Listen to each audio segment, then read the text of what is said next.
Big boss Malayalam season 7 ഏഴാമത്തെ ആഴ്ചയായപ്പോഴത്തേനും പല പൊയ്മുഖങ്ങളും പുറത്തു വന്നു തുടങ്ങി. എല്ലാവരുടെയും ശരിക്കുള്ള മുഖങ്ങളൊക്കെ എല്ലാവരും കണ്ടു തുടങ്ങി. അതിൽ പ്രധാനമായിട്ടും നമ്മുടെ ആദിലയുടെ റിയൽ ഫേസ് ആണ് ആദില, നൂറ എന്നിവർ ഓൾറെഡി എക്സ്പോസ്ഡ് ആയി കഴിഞ്ഞു എന്ന് തന്നെ നമുക്കറിയാം. അപ്പോൾ ആദില ശരിക്കും എക്സ്പോസ്ഡ് ആയി. ഈ ഒരു സീസണിലേക്ക് ഇവർ വരുമ്പോൾ വളരെ പാവം ആയിട്ട് പ്രത്യേകിച്ചൊന്നും സംസാരിക്കാതെ എല്ലാവരുമായിട്ട് മിങ്കിൾ ചെയ്ത് എല്ലാ കണ്ടസ്റ്റൻസിനെയും ഒന്ന് പതപ്പിച്ച് സോപ്പിട്ട് സേഫ് ഗെയിം, ന്യൂട്രൽ ഗെയിം ഒക്കെ കളിച്ച് മുന്നോട്ട് വരുന്നതായിരുന്നു. അതുകൊണ്ട് തന്നെ ആ ഒരു കമ്മ്യൂണിറ്റിയുടെ സൈഡിൽ നിന്ന് മാത്രമല്ലാതെ പ്രേക്ഷക സൈഡിൽ നിന്ന് നല്ല രീതിയിലുള്ള സപ്പോർട്ടുകളൊക്കെ ഇവർക്ക് കിട്ടുന്നുണ്ടായിരുന്നു. എന്നാൽ സ്ലോലി ഇവരുടെ പൊയ്മുഖങ്ങളൊക്കെ പുറത്തേക്ക് വരുന്ന ഒരു കാഴ്ച പിന്നീട് നമ്മൾ കണ്ടു. എസ്പെഷ്യലി നമ്മുടെ ബിഗ് ബോസ് ഇവരെ 2 കണ്ടസ്റ്റൻസ് ആയി കഴിഞ്ഞതിന് ശേഷം അതിലെ കുറച്ച് എക്സ്പോസ്ഡ് ആകാൻ തുടങ്ങി. ഒരു കണ്ടസ്റ്റന്റ് ആയിരുന്നു കഴിഞ്ഞപ്പോൾ മാക്സിമം ഇവര് ഒരു രീതിയിൽ രണ്ടുപേരുടെ അഭിപ്രായങ്ങൾ നോക്കി രണ്ടുപേരും പിടിച്ചു നിർത്തി കൺട്രോൾഡ് ആയിട്ടായിരുന്നു മുന്നോട്ട് വന്നിരുന്നത്. എന്നാൽ 2 കണ്ടസ്റ്റൻസ് ആയി കഴിഞ്ഞപ്പോൾ രണ്ടുപേരുടെ അഭിപ്രായങ്ങൾ രണ്ടായി തുടങ്ങി. ഒരാൾ അതിൽ കുറച്ച് കൂടുതൽ എക്സ്പോസ്ഡ് ആകാൻ തുടങ്ങി. ശരിക്കും നെവിൻ പുറത്തേക്ക് പോകുന്ന ആ ഒരു സമയത്ത്, ക്വിറ്റ് ചെയ്ത് പുറത്തേക്ക് പോകുന്ന ഒരു സമയത്താണ് ഇവരുടെ ശരിക്കുള്ള മുഖം എല്ലാവരും കണ്ടു തുടങ്ങിയത്. ഇവർക്ക് ഇതുപോലെയുള്ള അഗ്രസീവ് ആയിട്ടുള്ള ഒരു ഫേസ് ഉണ്ടെന്ന് പ്രേക്ഷകരും അതുപോലെ തന്നെ ബിഗ് ബോസ് ഹൗസിനുള്ളിലുള്ളവരും അറിഞ്ഞത്. ആ ഒരു സമയത്ത് നെവിനെ പ്രൊവോക്ക് ചെയ്ത് അവരെ ആ ഒരു ക്രെഡിറ്റ് തട്ടിയെടുക്കാൻ നോക്കി. കാരണം പുറത്തേക്ക് പോകാൻ നിൽക്കുന്ന ഒരാളെ ഇവരും കൂടി പ്രൊവോക്ക് ചെയ്ത് കഴിയുമ്പോൾ മൊത്തത്തിലുള്ള ഒരു ക്രെഡിറ്റ് തങ്ങൾ കാരണം പുറത്തേക്ക് പോയി എന്നുള്ള ഒരു ക്രെഡിറ്റ് തട്ടിയെടുക്കുമ്പോൾ നല്ലൊരു ഇമ്പാക്ട് പുറത്ത് സൃഷ്ടിക്കാൻ സാധിക്കുമല്ലോ.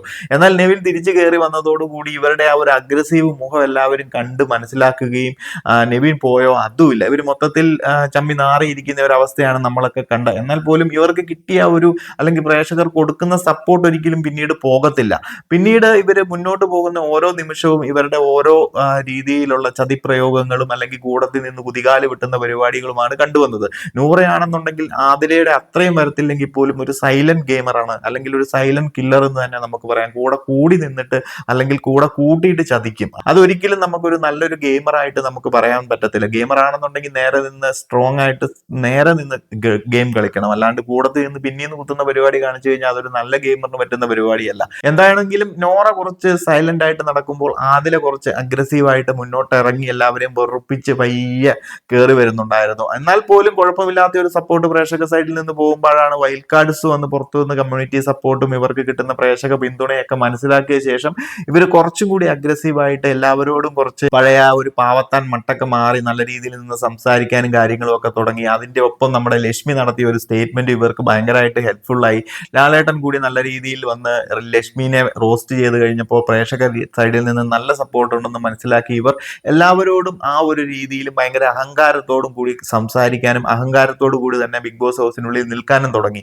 അത് ഹൗസിനുള്ളിലെ ഡ്യൂട്ടികളാണെന്നുണ്ടെങ്കിൽ പോലും അതിലേക്ക് ചെയ്യാൻ കഴിയാതെ സ്വന്തം ഇഷ്ടപ്രകാരം തന്നിഷ്ടത്തോടെ ചെയ്യാനും ആര് വിളിച്ചു കഴിഞ്ഞാലും വരത്തില്ല. പ്രധാനമായും അനീഷിനെയൊക്കെ വളരെ മോശമായിട്ട് തന്നെ അനീഷിനെതിരെ സംസാരിക്കുന്നതെല്ലാം നമ്മളൊക്കെ കണ്ടതാണ്. എന്നിട്ടും അതൊക്കെ വളരെ തമാശ മട്ടിൽ തന്നെ പ്രേക്ഷകരെല്ലാവരും എടുത്തു. എന്നാൽ ഈ ഒരു വൈൽഡ് കാർഡ്സിന് ശേഷം നമ്മുടെ റിയാസ് സലീമൊക്കെ ഹോട്ടൽ ടാസ്കിൽ ബിഗ് ബോസ് ഹൗസിനുള്ളിലേക്ക് ഗസ്റ്റ് ആയി വന്നതോടുകൂടി ശരിക്കുള്ള തനി സ്വഭാവം ഇവരുടെയൊക്കെ പുറത്തേക്ക് വന്നു. അപ്പൊ പുറത്തുള്ള ഇവരുടെ ആ ഒരു കമ്മ്യൂണിറ്റി സപ്പോർട്ടും കമ്മ്യൂണിറ്റിയിലുള്ള ഇവരുടെ ആൾക്കാരൊക്കെ തങ്ങൾക്ക് വേണ്ടിയിട്ട് സപ്പോർട്ട് ചെയ്യാൻ എത്തി. പുറത്ത് നമുക്ക് നല്ല സപ്പോർട്ടുണ്ട്, ഇങ്ങനെ ഈ ഒരു വിഷയവുമായി ബന്ധപ്പെട്ട് പലർക്കും നെഗറ്റീവ് ആയിട്ടുണ്ടെന്നൊക്കെ മനസ്സിലായി കഴിഞ്ഞപ്പോൾ ശരിക്കും ഇവർ എക്സ്പോസ്ഡ് ആയി. ഇവരുടെ കൂടത്തിൽ നിർത്തിയവരെ പോലും അല്ലെങ്കിൽ ഇവരുടെ കൂടെ നിന്നവരെ പോലും മാറ്റി നിർത്തി അവർക്കെതിരെ പോലും സംസാരിക്കുന്നതും ഈ റിയാസ് സലീമിന്റെ കൂടെയും അല്ലെങ്കിൽ ശോഭയുടെ ഒക്കെ കൂടെ കൂടി അവർക്കെതിരെ സംസാരിക്കുന്നതും അവരെ വളരെ മോശമായി ചിത്രീകരിക്കുന്നതും എല്ലാം നമ്മൾ കണ്ടതാണ്. എന്നിട്ട് ഒരു അലിഗേഷൻ നടത്തുകയുണ്ടായി. ഷാനവാസും നെവിനും തമ്മിലുള്ള ആ ഒരു ഇഷ്യൂ ആദ്യം എടുത്തിട്ടത് നമ്മുടെ ആദിലയാണ്. എന്നിട്ടിപ്പോൾ അത് നൈസായിട്ട് നമ്മുടെ നെവിനുമായിട്ടൊക്കെ സംസാരിച്ച് ഒത്തുതീർപ്പെത്തി നൈസായിട്ട് ആ ഒരു സംഭവത്തിൽ നിന്ന് സ്കൂട്ടായി പോകാനുള്ള ശ്രമങ്ങളൊക്കെ നടത്തുന്നുണ്ട്. അനുമോളുടെ ആ ഒരു കേസുമായി ബന്ധപ്പെട്ടും ആദിലയും നൂറയും അതിന്റെ ഫ്രണ്ടിലുണ്ടായിരുന്നു. ബട്ട് അത് ഒന്നുമല്ലാത്ത രീതിയിലായി കഴിഞ്ഞപ്പോൾ ഇവർ നൈസായിട്ട് അതിൽ നിന്ന് ഊരി ഇപ്പം ഷാനവാസും നെവിൻ തമ്മിലുള്ള കേസും ഷാനവാസ് അല്ല ആദ്യം പറഞ്ഞത്, അത് എടുത്തിട്ടത് നമ്മുടെ ആദിലയാണ്.